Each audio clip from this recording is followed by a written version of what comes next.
is the fact of silence itself. This single technological limitation, the fact that early film technology could not initially support synchronized sound, instigated years of experimentation as filmmakers tried to meet a growing demand for narrative with films that were intelligible and appealing. Had sound been part of the birth of film, as it was with television, the history of cinema might have unfolded differently, and film itself might look unrecognizable. It took decades for television to acquire the visual sophistication that had long defined the cinema, and it did so largely through importing the techniques and technicians of the film industry. The reasons for these media differences are manifold, but a major factor is the simple fact that television always had recourse to sound, while film did not. Insofar as film is a visual medium, one wherein imagery predominates over sound, that status is a result of the 3 decades filmmakers spent refining the medium's visual apparatus to accommodate the absence of sound. In a sense, all film is silent film, insofar as the very substance of what it means to make a film first came into being in the silent era. This is not to say that silent film's only measure of importance lies in what it bequeathed to later cinema. Equally significant are the practices that existed only in those early years.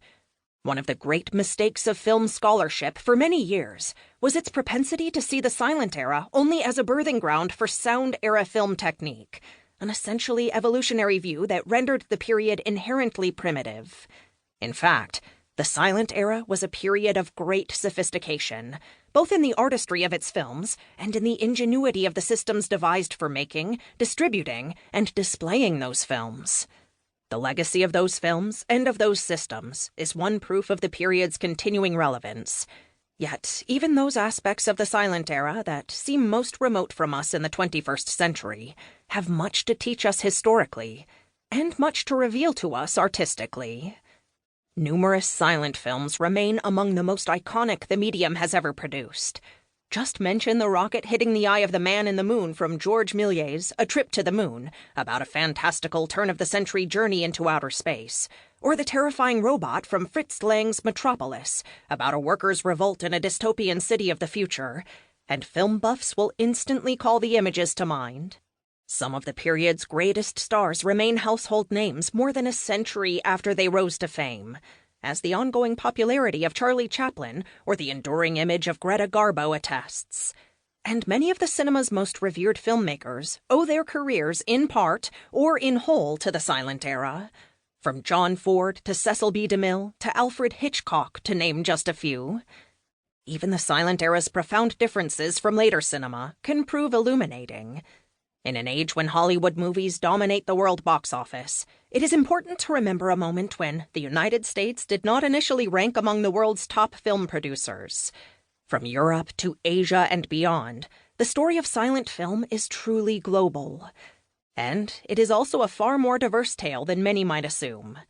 In Hollywood and elsewhere, women played an outsized role in the development of silent film as an industry and an art.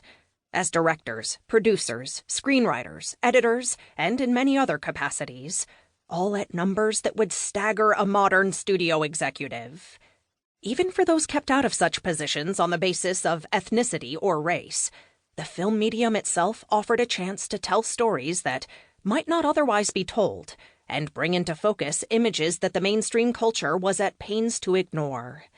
This is also a vital part of the history of silent film, and the work of such female filmmakers as Alice Guy Blaché and Lois Weber, Asian-American entrepreneurs such as Marion Wong, or the African-American director Oscar Micheaux, are as important to that story as anything by D.W. Griffith or Cecil B. DeMille. In its landmark achievements and its forgotten innovations, the legacy of silent film remains with us still.